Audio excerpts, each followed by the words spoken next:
Halo Sobat Grituka, selamat datang di Grituka Podcast. Stop scrolling, start listening. Ini jika saatnya gali gagasan gerakan generasi bangsa. Mic check 1, 2, 3, let's go.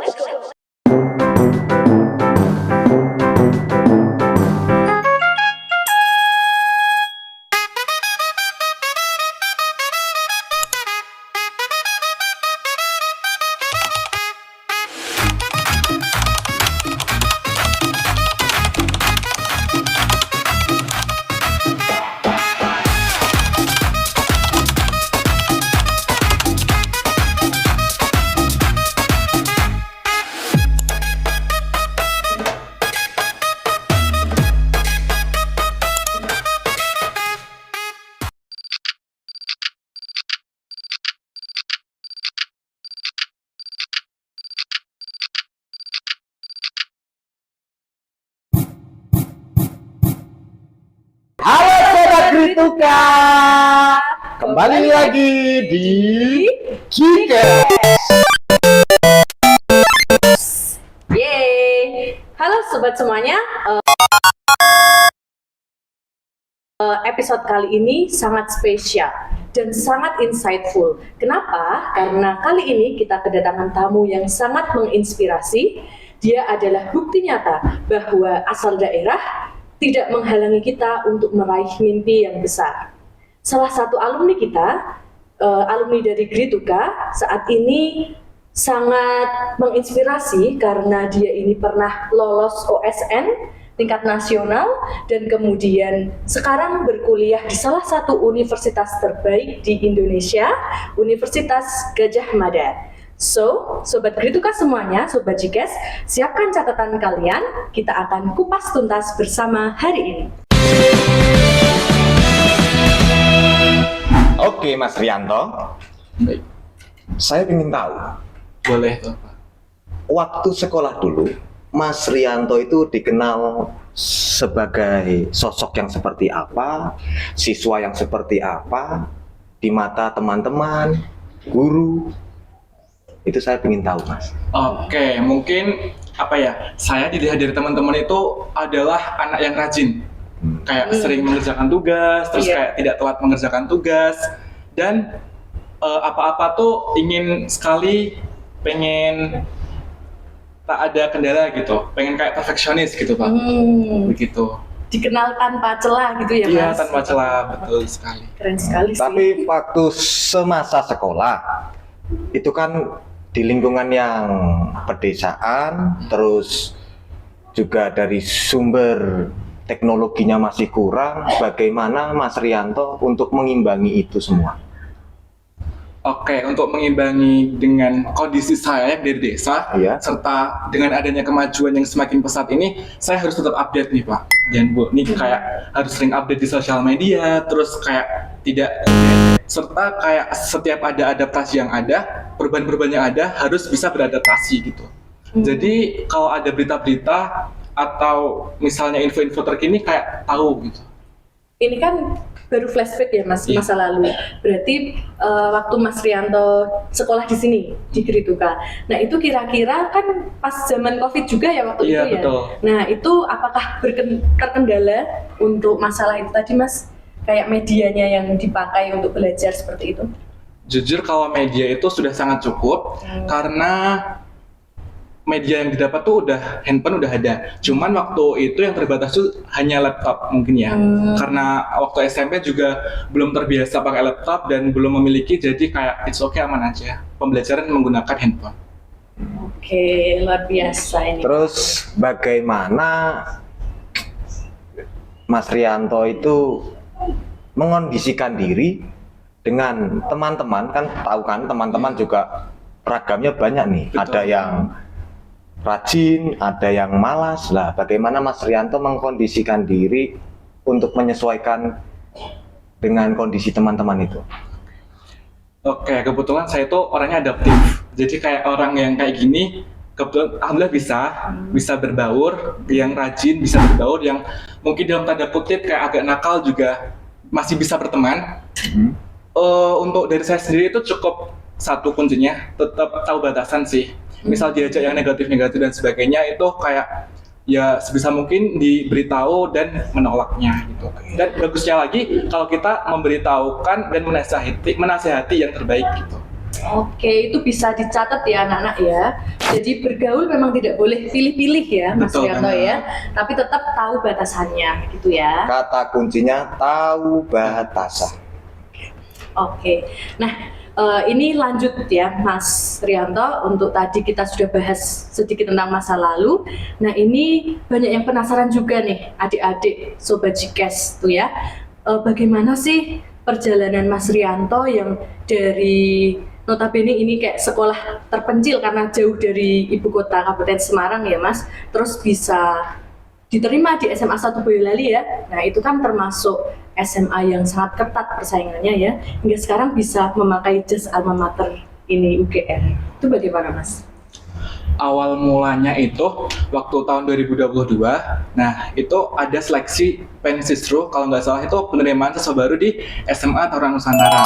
Nah, betul. Itu info itu saya dapat di sosial media juga Pak, Bu, Iya. di Instagram. Nah itu saya cerita-cerita sama wali kelas, sama Bu Arum juga, Bu Dewi waktu itu kayak saya pengen daftar ini, minta surat rekomendasinya begitu. Terus alhamdulillah dikasih juga surat-surat dan sebagainya. Terus daftar tuh, cuman di seleksi yang setelah tes ada seleksi apalagi itu khususnya, nah itu nggak lolos. Jadi kayak kesempatan untuk ke SMA favorit ini gagal begitu kan. Jadi alternatif saya waktu itu pindah ke SMA yang favorit lainnya yang deket-deket sini gitu. Pengen ke SMA favorit di Semarang, cuman faktor jarak juga tadi, jadi agak dipertimbangkan dan pikir 2 kali. Makanya keluarga dan saya tuh memilih yang agak deket lah ininya, tapi juga nggak terlalu deket banget di SMA Negeri 1 Boyolali, dan itu notabene-nya tuh SMA terfavorit negeri di Kabupaten Boyolali nomor pertama.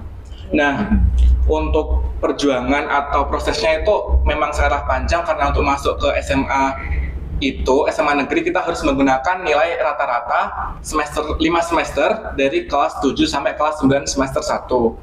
Begitu. Nah, waktu SMP tuh sebenarnya belum tahu nih pengen mau SMA mana gitu. Yang penting kayak ya udah yang terbaik aja gitu. Waktu pelajaran dengerin, terus waktu ujian ulangan juga mengerjakan dengan baik dan mengusahakan yang optimal gitu.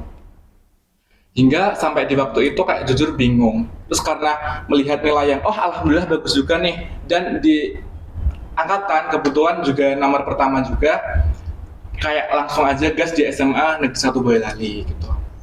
Itu waktu ke SMA Boyolali itu tuh kira-kira kan ada sertifikat yang terpakai nggak Mas? Ada. Itu menang apa itu?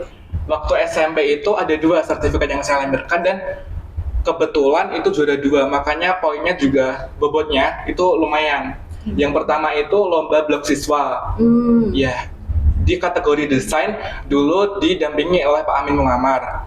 Terus lomba yang kedua adalah juara 2 KOPSI, kompetisi penelitian siswa Indonesia, dulu juga didampingi oleh Bu Forkah sama Pak Junardi gitu.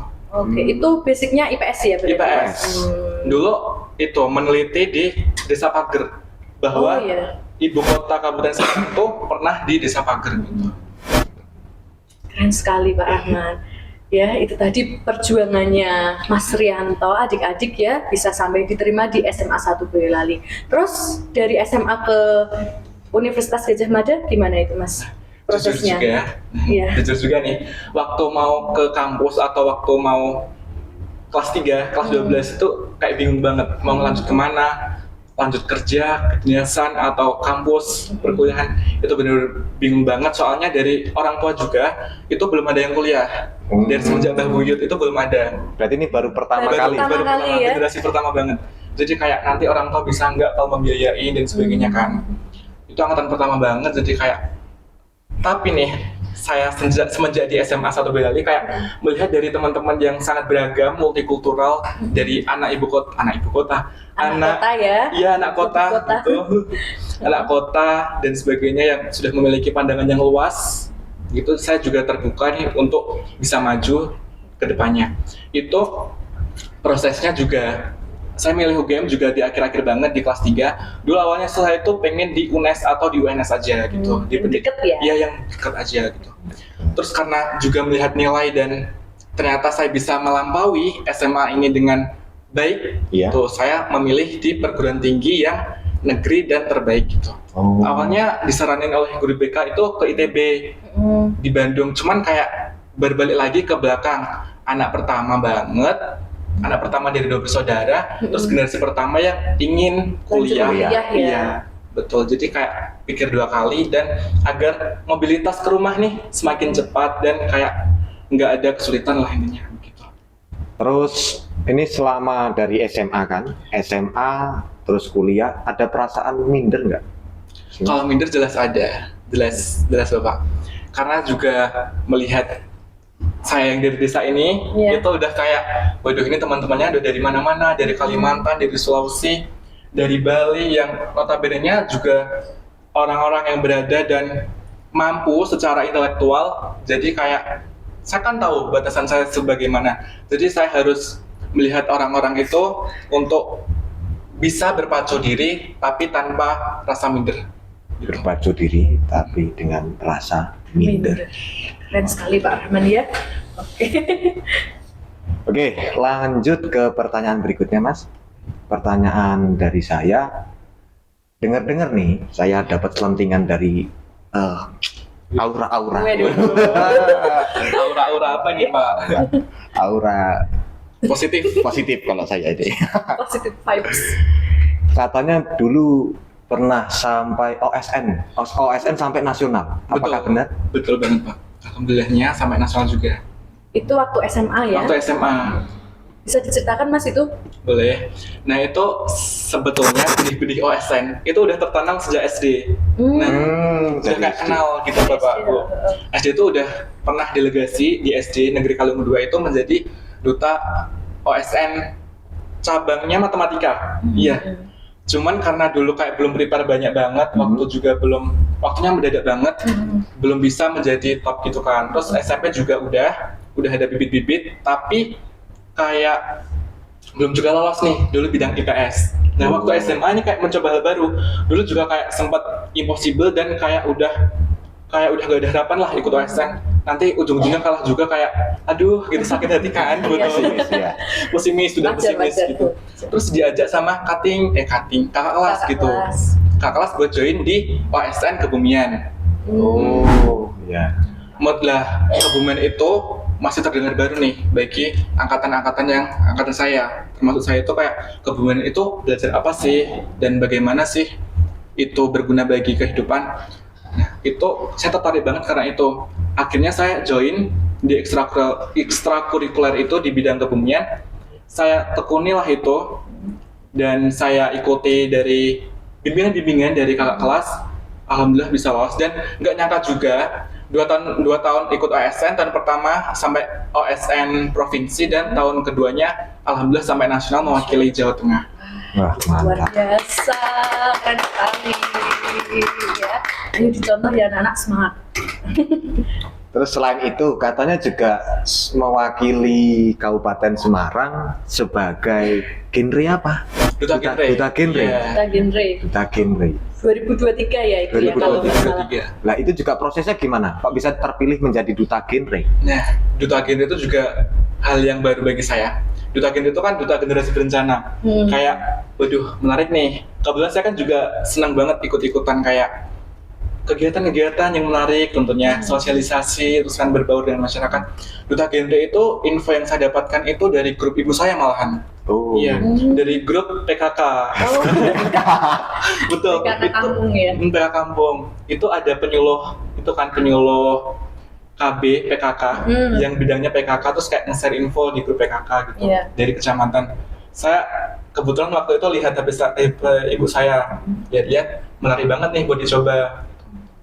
Saya ikutlah itu. Sebelum ikut tuh kayak mencari tahu dulu, gini tuh apa sih, gini apa. Dan kebetulan di SMA juga ada teman saya yang duta genre Kabupaten Boyolali, dia juara 1 gitu. Jadi kayak termotivasi, oh temen lu juga gini, harusnya saya juga bisa kan gitu. Nyoba-nyoba ikut seleksi wawancara, seleksi tertulis di kecamatan, akhirnya lolos nih, bisa mewakili kecamatan. Dan waktu kecamatan udah lolos menjadi delegasi, akhirnya ikut finalnya di Kabupaten Semarang mewakili Kecamatan Kaliungu. Di sana juga masih banyak banget rangkaian seleksi kayak penyuluhan, kita harus memaparkan apa penyakit-penyakit dan sebagainya, dan itu secara random di sana. Terusan wawancara juga, terus ada bakat, minat dan bakat, begitu. Di sana alhamdulillahnya bisa menyabet juara 3. Mantap. Keren ya Pak Rahman ya. Mantap. Juara 3. Ini bisa saya simpulkan, ini dari tadi Mas Rianto ini cerita ikut lombanya itu berkaitan dengan sosial ya. Betul. Makanya nggak heran nih di UGM jurusannya apa Mas? Jurusannya di fakultasnya geografi. Geografi. Fakultasnya geografi. Oke. Jurusannya? Jurusannya Di prodinya kartografi dan penginderaan jauh. Oke. Ya, kartografi itu berkaitan. seperti apa tuh Mas? Simpelnya nih, kartografi itu belajar pemetaan, gitu.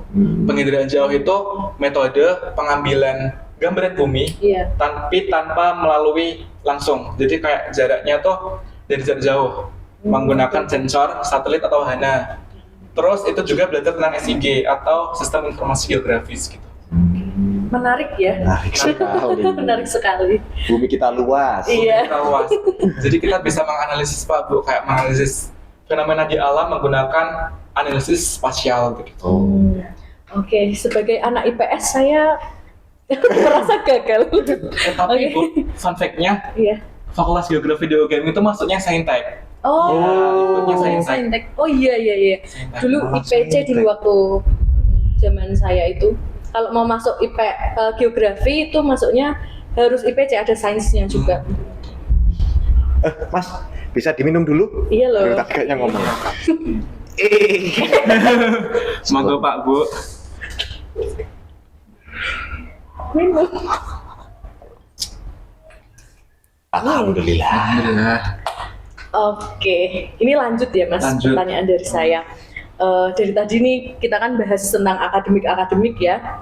Saya pengen tahu nih Mas Rianto, selama kuliah di UGM ini sampai bisa di titik ini ya, itu kira-kira usaha atau perjuangan apa yang Mas Rianto lakukan sampai bisa di titik ini, seperti apa Mas? Kebetulan saya masuk UGM itu jalur undangan juga, SNBP, seleksi nasional SNBP. berdasarkan prestasi. Nah, untuk masuk SNBP itu syaratnya harus itu memiliki rata-rata rapot 1-5 juga dari SMA itu baik dan masuk eligible, masuk kuota eligible, dan menggunakan sertifikat yang dilampirkan. Kebetulan sertifikat yang saya lampirkan waktu mau daftar UGM itu ada 3, dan kebetulan selinear juga, ada finalis OSN tadi bidang Iya. kebumian, terus lomba LCC kebumian yang diadakan Fakultas Teknik UGM, terus finalis juga lomba Olimpiade Geografi Geosains diadakan oleh Fakultas Ilmu dan Teknologi Kebumian ITB.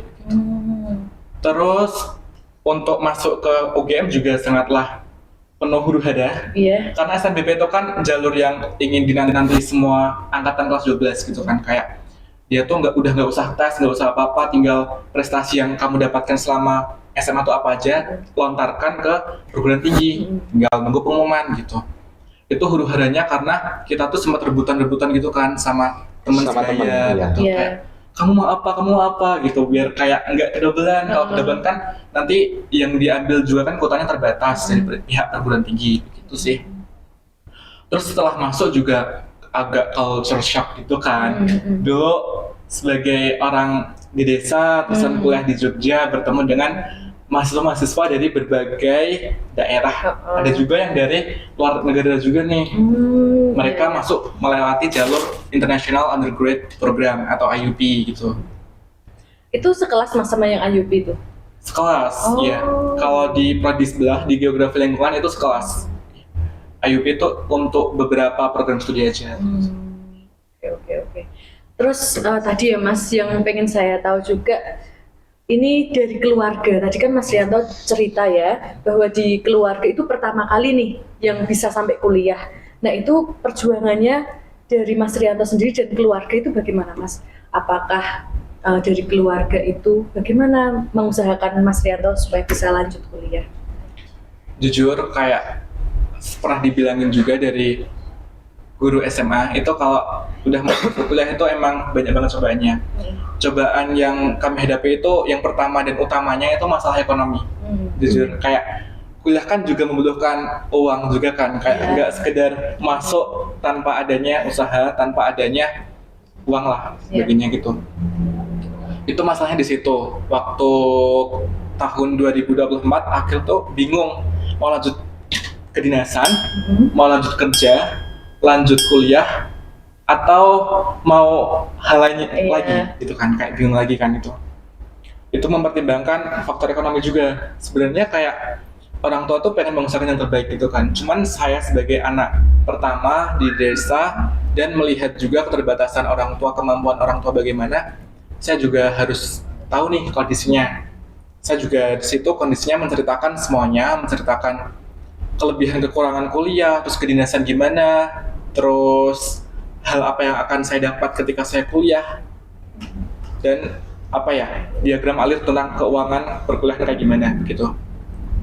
Di situ mulai bingung, orang tua nyaranin buat kedinasan, karena kedinasan kan udah kayak dibiayai negara, lulus langsung diangkat Kerja ya. negeri juga, langsung di cabang, langsung dimutasikan oleh kementerian gitu kan. Cuman saya pikir-pikir kedinasan tuh boleh, cuman di opsi terakhir aja gitu. Jadi saya pengen kuliah terlebih dahulu dengan mengusahakan keuangan yang minimalisir banget buat orang tua. Jadi saya ikut beasiswa-beasiswa, daftar beasiswa sana sini, terus kayak apply beasiswa yang buat bimbingan belajar, terus pendampingan akademik, sama ada pembiayaan dana gitu. Keren, berarti terbantu dari segi ekonominya dengan ikut beasiswa ya Mas Betul. ya? Kebetulan itu Bu, saya juga daftar di beasiswa Bisa Project, itu terbuka untuk kelas 12 dan atau lulusan sebelumnya yang ingin melanjutkan ke perguruan tinggi negeri, itu kalau lolos dibiayai pendampingan belajarnya, kayak UTBK, belajar UTBK, terus ada biaya penunjang kuliah, dan UKT semester pertama itu dibayarin. Jadi bener-bener kayak terima kasih banget gitu. Iya, ini Mas Rianto berarti ikut yang itu ya? Iya, ikut itu. Lumayan ya, Lumayan. berarti ya. Lumayan banget. Oke. Terus Luar biasa. kalau dengan perjalanan seperti itu, terus sudah berada di Fakultas Geografi tadi ya. Iya, betul. Cita-cita Mas Rianto sekarang itu cita-citanya apa tuh? Untuk cita-cita mungkin gak jauh-jauh beda juga dari bidang kuliah yang saya tekuni di informasi geospasial, yaitu ingin menjadi surveyor gitu. Surveyor untuk pemetaan wilayah, atau mungkin juga bisa bekerja di kementerian. Kalau kementerian impian saya tuh di BIG, Badan Informasi Geospasial. Jadi menjadi orang yang survei gitu Pak. Survei. Kan? Ya, Iya, surveyor tadi ya Iya, istilahnya ya. surveyor. Oke. Terus Mas, ini apa ya? Kan Mas Rianto itu perjalanan udah panjang sekali. Tahu punya adik kelas di sini tuh dari pedesaan. Resep Mas Rianto untuk menjadi seorang juara, seorang yang pantang menyerah, itu resepnya seperti apa? Yang pertama tuh hormati orang tua dan hormati guru, bapak ibu guru. Begitu. Contoh anak-anak, oke? Itu yang pertama. Terus Lanjut, yang Mas. selanjutnya ada disiplin waktu. Bener-bener kalau disiplin waktu tuh kayak kita kalau udah menghargai waktu, insya Allah semuanya akan berjalan dengan baik. Luar biasa sekali. Mantap. Iya, mantap sekali Pak Rahman. Terus selanjutnya, menurut saya tuh gak usah minder sama gak usah gengsi. Gak usah gengsi sih, itu kayak bener-bener di bold, gak usah gengsi. Teman-teman sekarang kan kayaknya udah gengsi banget ya, kayak zaman-zamannya harus FOMO, istilahnya FOMO sana sini, padahal kita tahu nih kayak kemampuan kita, kondisi kita kayak gimana. Jadi jangan gengsi, itu sih teman-teman. Iya, luar biasa sekali. Itu tadi ya Pak Rahman ya, intinya hormati orang tua, bapak ibu guru, kemudian disiplin waktu, dan jangan FOMO, FOMO. gengsi ya, jangan mengedepankan gengsi. Apa Itu adanya. resepnya ya, Mas Rianto ya. Kalau kata orang Jawa, nerimo ing pandu. Betul Iya, banget. menerima pandu. Benar sekali. Nah itu tadi ya Mas Rianto, Pak Rahman, kita sudah berbincang panjang lebar mulai dari masa lalu sampai masa depan, harapan tadi cita-cita Mas Rianto. Sekarang kita refresh dulu ya, kita masuk ke segmen game. Oke. Menarik nih. Iya. Jadi gini ya, Mas, akan saya jelaskan. Untuk game, kita masuk game yang pertama namanya Jawab Cepat. Oke, nanti Bu Isna berikan 5 pertanyaan dan Mas Rianto tidak boleh menjawab lebih dari 2 detik. Jadi langsung jawab cepat. Seperti itu ya. Boleh. Oke, sudah siap? Sudah. Oke. Yang pertama, belajar pagi atau malam? Belajar pagi. Oke. Catatan rapi atau coret-coret? Coret-coret. Oke. Soal yang susah dikerjakan itu langsung dikerjakan atau ditinggal dulu? Ditinggal dulu. Oke. Kemudian gudeg atau soto? Gudeg. Gudeg. Gudeg, oke. Kemudian OSN atau lomba lain? PSN. Oke, ya dari 5 pertanyaan itu bisa kita simpulkan bahwa Mas Rianto ini sangat konsisten ya. Tadi kenapa yang gudeg itu dari soto pilihnya gudeg, Mas? Apakah sudah Sudah berjogja. Jogja banget ya? Oke. Lidahnya berubah. Selera lidahnya berubah. Betul banget. Ya, ini di luar game ini itunya di mana, Mas? Ngekosnya di mana? Kebetulan Jogja. saya di asrama, Bu. Oh, di asramanya UGM. Iya, asramanya UGM. Oke. Lanjut ya, Lanjut. kita masuk game yang kedua. Oke, jawabnya spontan aja ya, Mas. Uhuy. Ulangi, coba kita ulangi. Ya. Kita masuk game yang kedua, dijawab dengan spontan. Masuk bola. Ya, oke. Ini kita beralih ke game yang kedua, itu mitos atau fakta, Mas. Oke. Ya. Jadi menurut Mas Rianto, untuk kalimat yang pertama, OSN itu cuma buat anak yang jenius, mitos atau fakta? Mitos. Mitos. Oke. Masuk UGM harus selalu ranking 1? Mitos. Mitos. Rajin itu lebih penting daripada bakat? Oke, Fakta. fakta ya. Oke, itu tadi kenapa yang terakhir ragu-ragu, Mas? Karena kayak harus menganalisis dulu kan kata-katanya. Harus banyak kasus dulu nih. Gitu ya, oke. Nah, nggak kerasa ini Sobat Jika semua, kita sudah melewati semua segmen dan sampai segmen game yang terakhir ini dengan Mas Rianto yang bercerita panjang lebar tadi ya. Mungkin Mas Rianto untuk yang terakhir boleh minta motivasinya untuk SMP Negeri 1 Kalimu, terutama untuk adik-adik ini, apa yang mungkin harus mereka lakukan atau mereka kembangkan sebagai penutup. Baik. Mungkin pesan dari saya adalah hidup teman-teman tuh adalah hidup yang sekarang, masa sekarang. Masa lalu itu udah menjadi kenangan dan masa depan itu masih menjadi misteri. Maka lakukan yang terbaik di masa sekarang dan hadapi dengan optimal. Luar biasa sekali. Oke, Sobat Jikes. Oke. Sekian episode spesial pada hari ini. Sampai jumpa di episode-episode berikutnya. Jikes! Stop scrolling, start listening. Sampai jumpa episode berikutnya. Dadah. Terima kasih Mas Rianto ya. Terima kasih. Terima kasih juga, Pak.